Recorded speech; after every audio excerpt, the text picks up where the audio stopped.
We were getting into television with those films at the time. These that I was talking about were all theatrical. But when the Sunday night show, which was actually the Wednesday night show for the first 3 years of it, it was called Disneyland, when that came on the air in 1954 and was on an hour on once a week, Walt began picking out some of those films that had already been made and using them to construct a 1 hour show.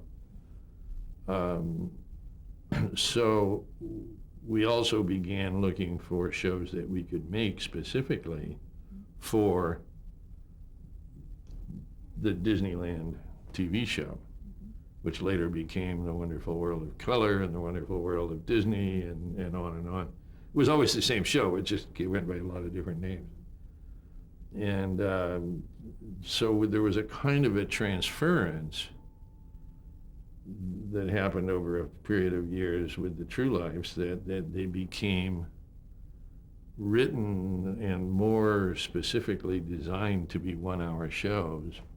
And we also designed them to have the humans in them more. And they became the stories of the relationships between animals and humans. So they became more scripted ahead of time? They were much more scripted ahead of time. They'd often, I worked with Hibby until the early 60s on a bunch of films, some for TV, some not. And finally, at my wife's urging, I went to Walt and I said, I think I know how to do one of these myself. Would you let me? And he said, sure.